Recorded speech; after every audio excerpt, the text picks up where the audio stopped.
Hello students, तो स्वागत है आपका अपने परिवार माइंड बूस्टर स्टडी में।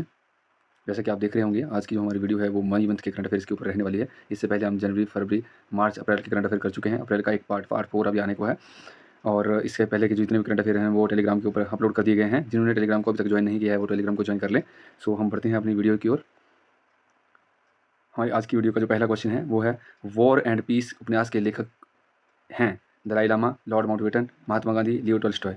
जैसा कि आप सब जानते हैं, इंडिया अभी वॉर में है पाकिस्तान के साथ, तो ये क्वेश्चन आपके पेपर पॉइंट ऑफ व्यू से भी इंपॉर्टेंट हो जाता है। इसका जो राइट आंसर रहेगा वो रहेगा लियो टॉल्स्टॉय। थोड़ा सा हम जान लेंगे कि लियो टॉल्स्टॉय कौन थे। तो मैं आपको बताना चाहूँगा कि लियो टॉल्स्टॉय रशिया से बिलोंग करते थे और इनका जन्म 1828 में हुआ था और एक गरीब परिवार में इनका जन्म हुआ था। उसके बाद ये इन्होंने रशियन आर्मी ज्वाइन की थी। क्या ज्वाइन की थी? रशियन आर्मी ज्वाइन की थी और 1855 में इन्होंने रसिया और क्रीमिया का वॉर भी देखा था। मतलब उसमें ये जवान थे। जब उसमें इन्होंने लाशों के ढेर को देखा तो इनका एकदम से मतलब थोड़ा माइंड डाइवर्ट हुआ और इन्होंने जॉब को क्विट कर दिया और उसके बाद उन्होंने ये बुक लिखी जिसका नाम है वॉर एंड पीस। तो ये बुक क्या बोलती है, क्या ये बुक कहना चाहती है? ये बुक ये बोलती है कि इसका जो मोटा कंक्लूजन है वो मैं आपको बता देता हूँ कि एक तो युद्ध नहीं होना चाहिए, वॉर नहीं होनी चाहिए और अगर वॉर हो तो कैसी हो? फिर डिसीजन, उसमें एक डिसीजन होना चाहिए, एक निर्णायक वॉर होनी चाहिए। जैसे मान लो इंडिया पाकिस्तान का वॉर है, एक तो नहीं होना चाहिए क्योंकि अल्टीमेटली क्या होता है, अगर कोई भी वॉर होता है तो उसमें लास्टली जो नुकसान है वो ह्यूमैनिटी का होता है, ठीक है?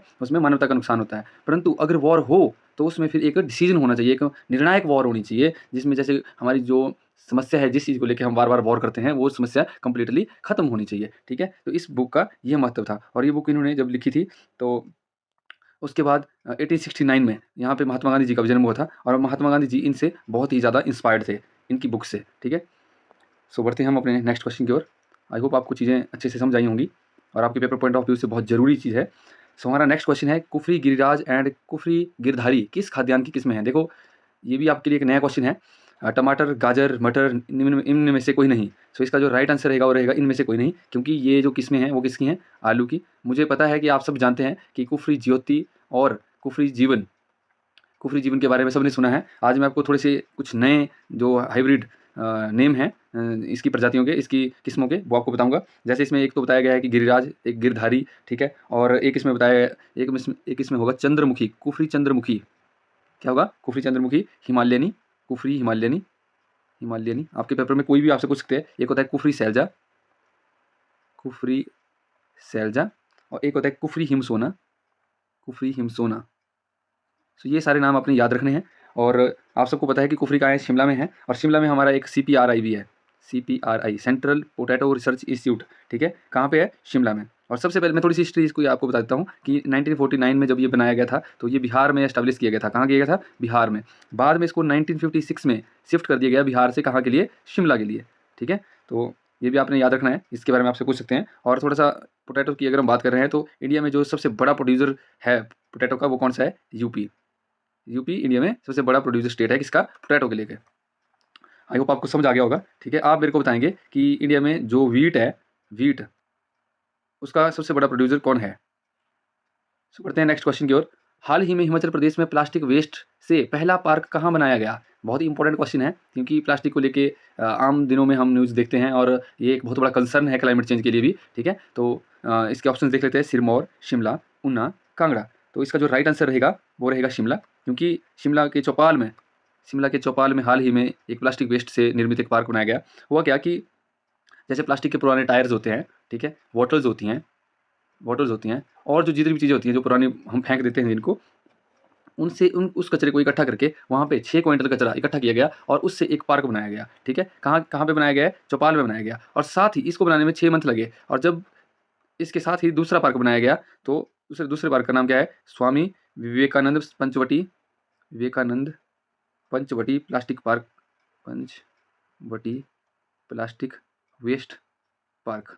तो दूसरा पार्क का नाम क्या है जो साथ में दूसरा बना? Swami Vivekananda Panchavati plastic waste park, ठीक है? तो इसको बनाने में मात्र 21 दिन का समय लगा। तो ये देखने के लिए भी अच्छा लग रहा है और खूबसूरत है देखने में भी, और प्लास्टिक का जो यूज़ है, सिंगल टाइम यूज़ जो प्लास्टिक है उसका यूज़ भी अच्छे से कर दिया गया है इसमें, ठीक है? सो ये पेपर पॉइंट ऑफ व्यू से ज़रूरी है, आपने इसको ध्यान में रखना है। तीसरा हमारा जो क्वेश्चन है वो रहेगा, पौराणिक शिव मंदिर सशस्त्र धारा हिमाचल प्रदेश के किस जिले में स्थित है? सशस्त्र धारा मंडी, सिरमौर, चंबा, कुल्लू। ये इसके बारे में गिरिराज में अभी एक लेख छपा था, तो ये इंपॉर्टेंट है आपके एग्जाम पॉइंट ऑफ व्यू से। तो इसका जो राइट आंसर रहेगा वो रहेगा सिरमौर, सिरमौर के पांवटा में, सिरमौर के पांवटा साहिब में ये मंदिर है, ठीक है। और थोड़ी सी इसके बारे में एक दंत कथा मैं आपको सुना दूं कि जो भगवान परशुराम जी थे, इन्होंने इस प्लेस के ऊपर सशस्त्र बाहु का क्या किया था, वध किया था। क्या किया था, वध किया था। और जो भी रक्त की बूंदें उनसे गिरी थी, उन रक्त की बूंदों से वहाँ पे नीचे शिव का स्नान हुआ था, ठीक है, शिव का स्नान। इसीलिए इसको सशस्त्र धारा मतलब 100 धाराएं, ठीक है। और बाद में जो है उस रक्त की बूंदों से जो है वहाँ पे एक झरना प्रोड्यूस हुआ, झरना बना। और उस झरने से जो है हजारों जो स्ट्रीम्स हैं वो निकलती हैं। झरना आप सबने देखा होगा कि इस प्रकार से हजारों स्ट्रीम्स निकलती हैं और नीचे शिव का स्नान होता है उसमें, ठीक है। तो आई होप आपको ये चीज़ें समझ आई होंगी और आप याद रखेंगे कि सशस्त्र धारा जो मंदिर है वो हिमाचल प्रदेश में कहाँ स्थित है।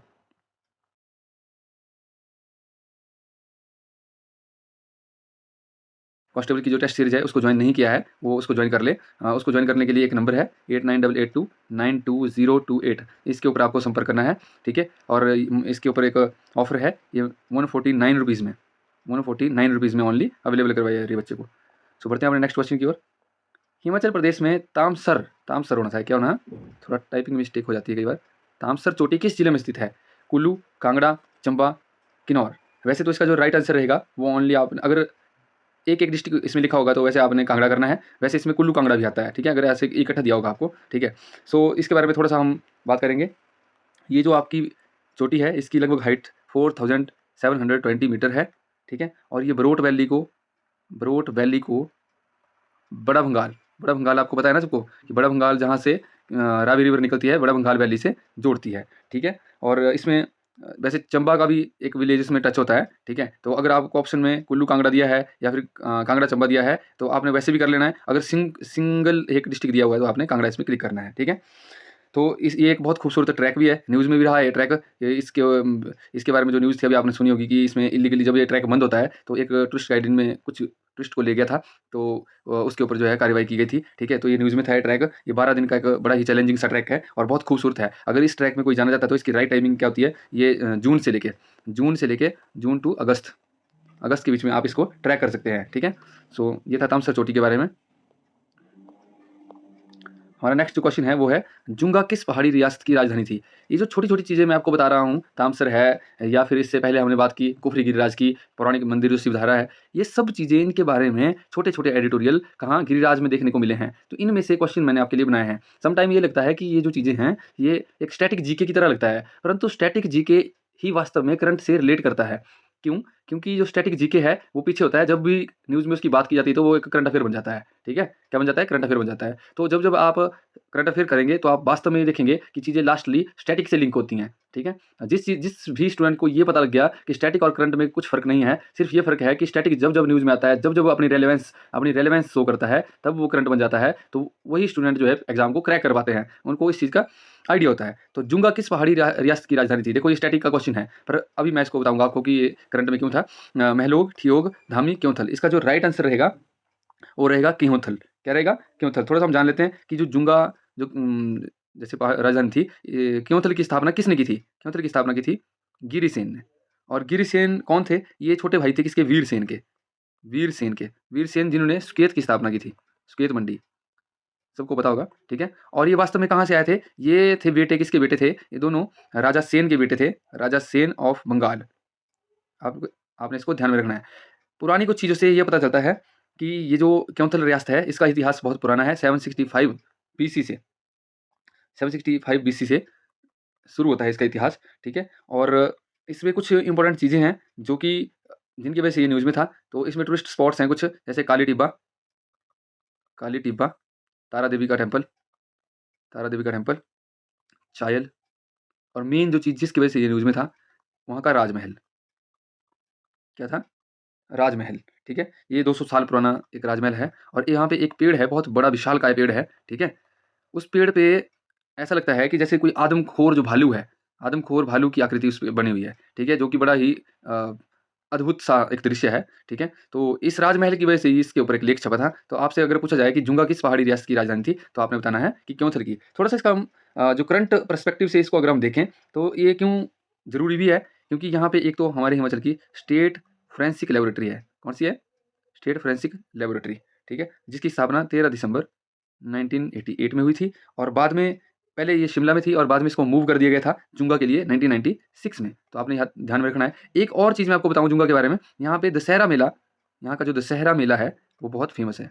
तो आपसे ये पूछ सकते हैं कि जुंगा जो स्थान है, मतलब क्योंथल जो रियासत है, उसका कौन सा मेला जो है अत्यंत प्रसिद्ध है। ठीक है, सो ये था जुंगा रियासत के बारे में, क्योंथल रियासत के बारे में। ठीक है, तो आपने क्या क्या देखा इसमें, दशहरा मेला देखा आपने इसमें, किसने एस्टैब्लिश किया, यहाँ की स्टेट फोरेंसिक लेबोरेटरी। ठीक है, और यहाँ का राजमहल जो 200 साल पुराना है। ठीक है, ये कुछ फैक्ट्स हैं। जैसे आपसे पूछ सकते हैं कि अभी कमेंट में बताओ आप मेरे को कि जो अभी जुंगा है, क्योंथल जो रियासत थी, वो इस टाइम किस डिस्ट्रिक्ट का पार्ट है, ये आप कमेंट में बताओ मुझे।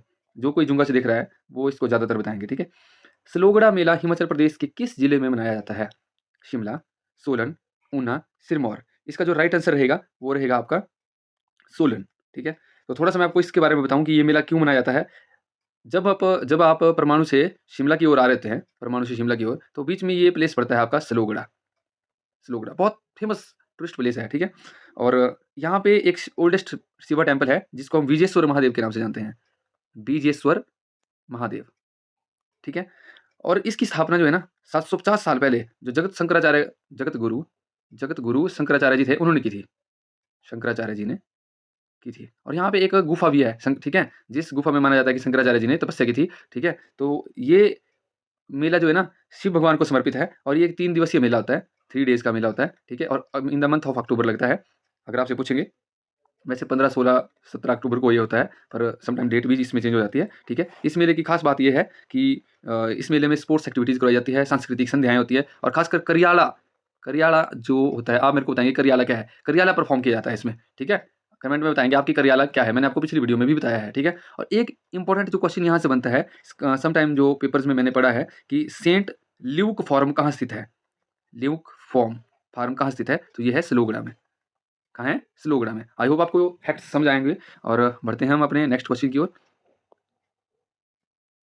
आपको जो बच्चा जो है एग्ज़ाम की तैयारी कर रहा है और गिरिराज को रेगुलरली पढ़ता है, उसको रेगुलरली गिरिराज पढ़ने की ज़रूरत नहीं रहेगी, क्योंकि मैं आपके लिए फुल पेपर पढ़ के उसमें से क्वेश्चन निकाल के, उसमें से स्टोरीज़ निकाल के फिर आपके लिए लाता हूँ, तो इससे आपकी टाइम की बचत होगी। ठीक है, बाकी जो बच्चे अलाइड और एचपीएस की तैयारी कर रहे हैं, ठीक है, उनके लिए मैं ज़रूर इतना बोलना चाहूँगा, जो हमारा कल्चरल पार्ट होता है उसमें एडिटोरियल होते हैं, वो उनको ज़रूर पढ़ें, क्योंकि मेंस में वो आंसर राइटिंग में ब्रीफ तरीके से लिखने को आते हैं, तो वहाँ पे आपको हेल्प होगी उनसे। ठीक है, बाकी अगर मैं बात करूँ करंट अफेयर्स की, तो यहाँ से मैं बिल्कुल आपको कवर करवाता चलूँगा।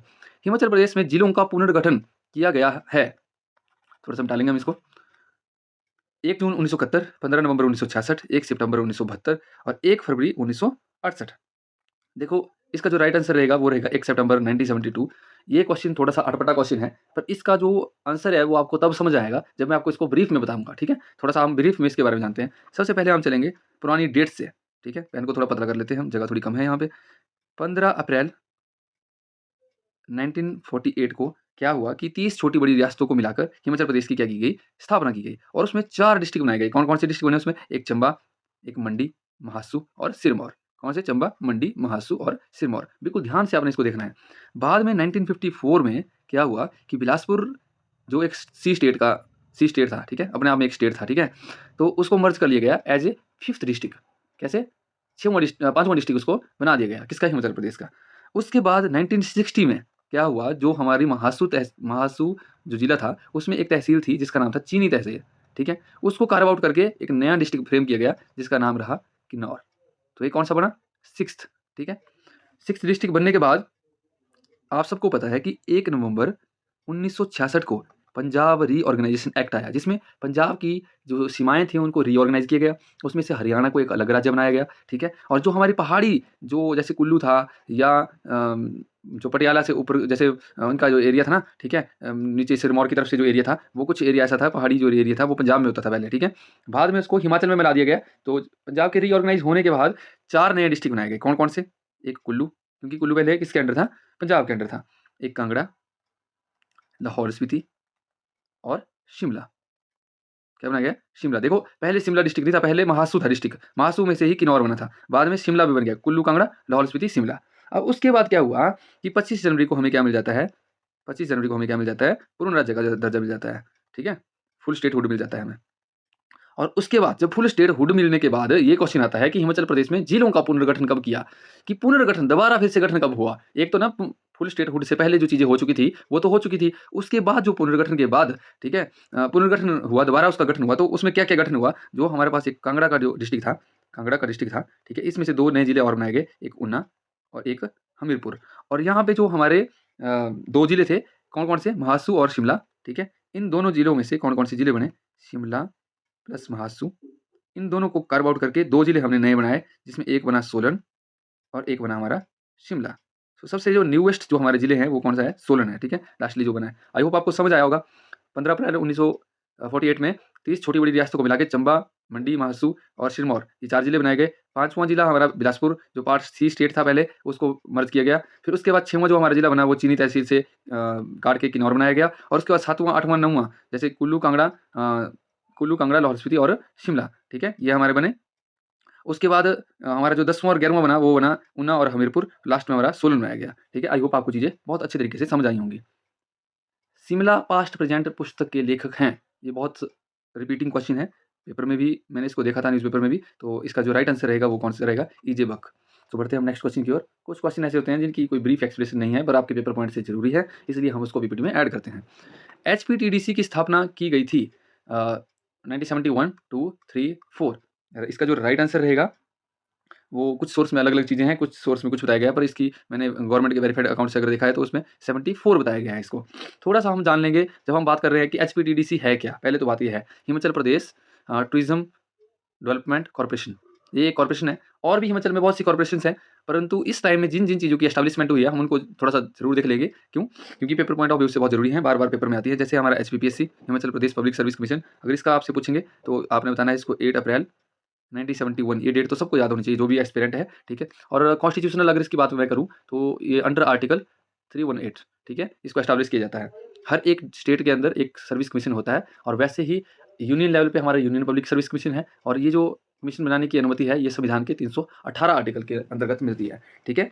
उसके बाद हम बात करें एचपीएमसी की, हॉर्टिकल्चर प्रोड्यूस मार्केटिंग कॉर्पोरेशन, जो हॉर्टिकल्चर से जो चीज़ें बनती हैं, जैसे जूस है, अचार है, स्क्वैश है, अदर चीज़ें जो बनती हैं, ठीक है। एचपीएमसी भी न्यूज़ में रहा है, पिछली बार हमने इसको कवर किया था, जो हिमतरंग, इनका एक नया प्रोडक्ट अभी मार्केट में आया है, हिमतरंग वाटर बॉटल और पिकल्स, स्क्वैश, ठीक है।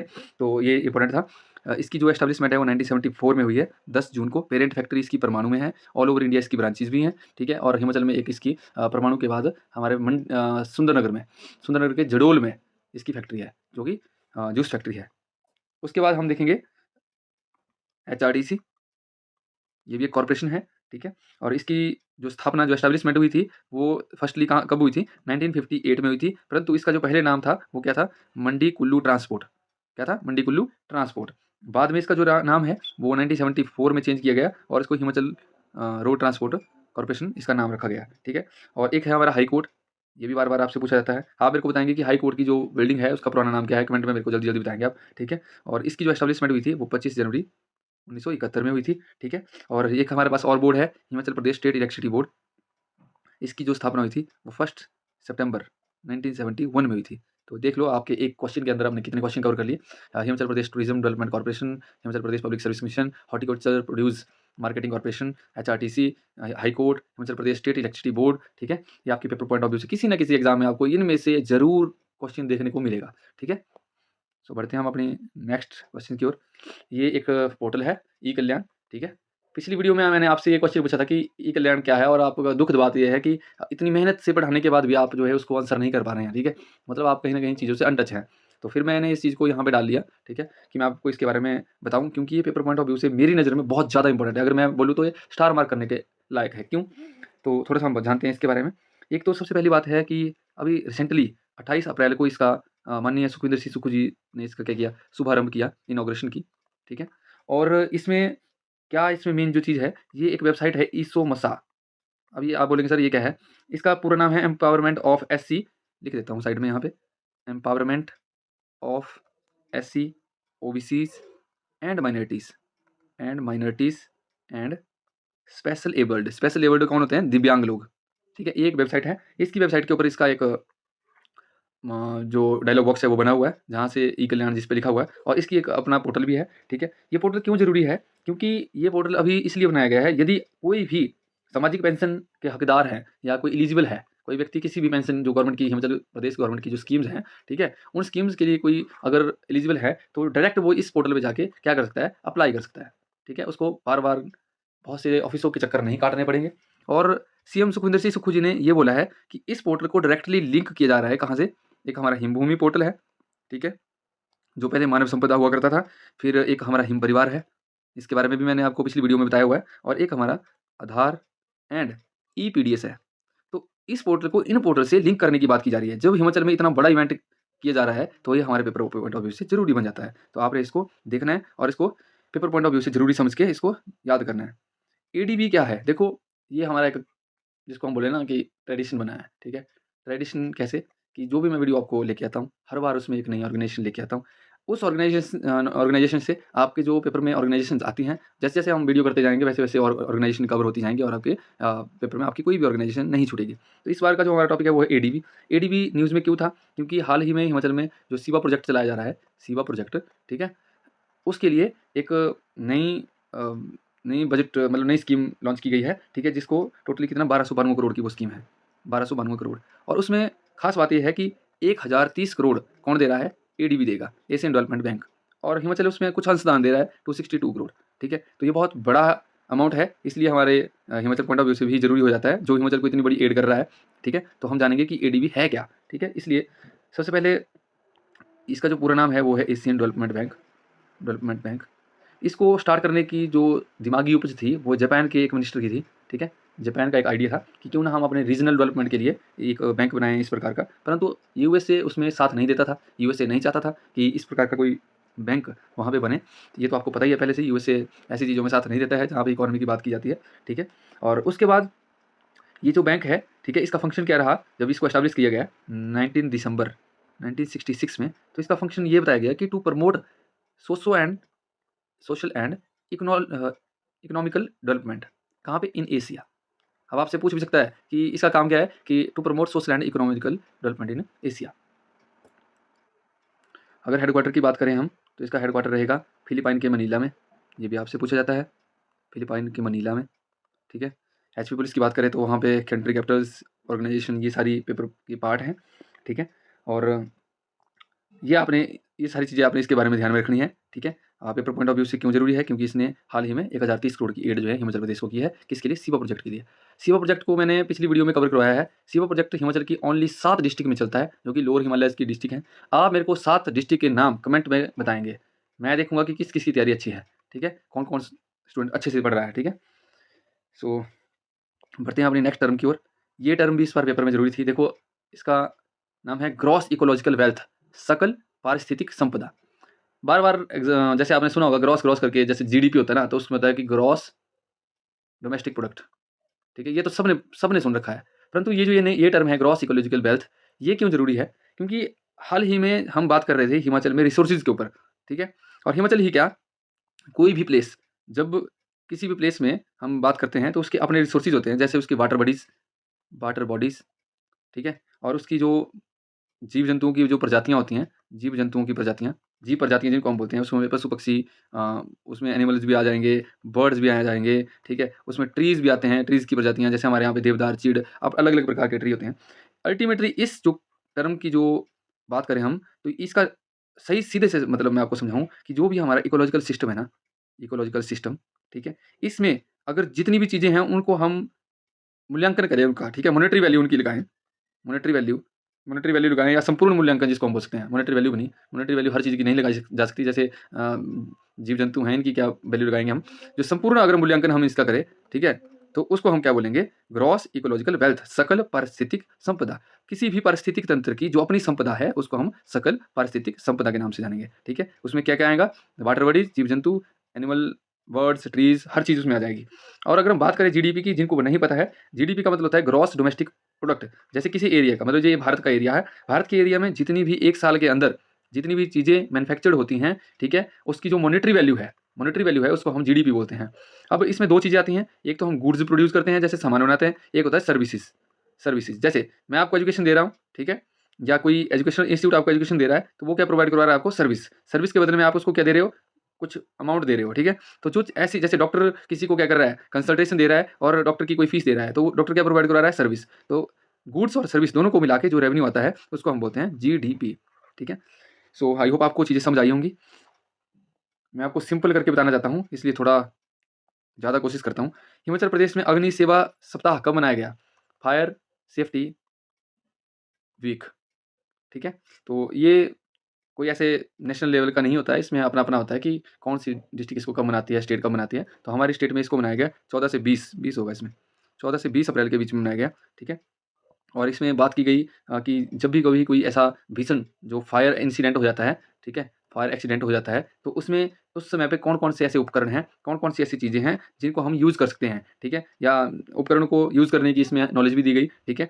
जैसे जो हमारे घरों में भी या किसी ऑफ़िस में हमने रखे होते हैं फायर एक्सटिंग्विशर्स, ठीक है? या फिर पानी की व्यवस्था किस प्रकार से आग बुझाई जा सके, ठीक है? और सीएम सुक्खू ने इसके ऊपर ये भी बोला है कि जो हमारा अग्निशमन विभाग है, उसको कुछ नई जो ऐसी इनकी बसेस टाइप होती है ना, आपने देखी होंगी वो रेड जो लंबी जो बसेस होती हैं इनकी, कुछ वो दी जाएँगी और कुछ नए इक्विपमेंट्स इनके लिए दिए जाएँगे, ठीक है? तो हमने हाल ही में फायर सेफ्टी के ऊपर एक पूरा वीक हमने मनाया, 14 से 20 अप्रैल के बीच में हमने मनाया। आपसे सीधा डायरेक्ट क्वेश्चन आएगा कि फायर सेफ्टी जो वीक है, वो हिमाचल प्रदेश में कब से कब मनाया गया, ठीक है? तो आपने इसमें डायरेक्ट आंसर मार्क करके आना है, 14 से 20 अप्रैल। अब ये क्वेश्चन बहुत बार आपने ऐसे इस प्रकार से एग्ज़ाम में आपने देखा होगा क्वेश्चन को, खासकर जो एलाइड के प्रीज़ हैं। एलाइड के आज के टाइम में Himachal Pradesh public service commission जो भी एग्ज़ाम करवाता है, इस प्रकार से 4 चीज़ें देता है, उनको मैच करने के लिए बोल देता है। ठीक है? सो इसका थोड़ा-सा ये हो गया कि ये चीज़ें होनी थी, ये यहाँ पे होनी थी सामने। 2024, 1995, 1994 और 2006। अब ये आपको दिए हुए हैं 4 एक्ट, जो कि गिरिराज में इस बार छपे हुए थे, ठीक है? जो न्यूज़ में चीज़ें रहती हैं, वही एग्ज़ाम में होती हैं, ठीक है? सीधा-सा फंडा है हमारा कि जो चीज़ें न्यूज़ में हमने देखी, वो हम एग्ज़ाम में भी देखते हैं, ठीक है? तो जो बच्चे करंट अफ़ेयर नहीं करते हैं, उनको वो लगता है कि ये चीज़ें पता नहीं कहाँ से आ गई उठ के। तो ऐसा कुछ नहीं है, चीज़ें बस यहीं से आती हैं, थोड़ा-सा आपको करंट ओरिएंटेड रहना पड़ता है। तो इसका मिलान आपसे पूछा गया है। अगर मैं इनको थोड़ा-सा ज़्यादा डिस्क्राइब करूँगा तो हो सकता है वीडियो लंबी हो जाए, ठीक है? मैं आपको डायरेक्टली थोड़ा-सा इनके ईयर्स के बारे में बता देता हूँ कि जो HP Himachal Pradesh non biodegradable control act है, वो 1995 में था, ठीक है? Plastic waste management amendment rules अभी 2024 में अमेंड किए गए थे और हिमाचल प्रदेश फॉरेस्ट एक्ट जो है 2006 का है, हिमाचल प्रदेश म्युनिसिपल एक्ट जो है पुराना है हमारा 1994 का, ठीक है? तो इसमें हम देखते हैं नीचे कि इसमें से कौन-सा सही होगा, तो पहले का दूसरा और किस-किस में है? इसमें भी है नीचे और 1, 2, 3 इसमें ये वाला आंसर आपका सही होगा, ठीक है?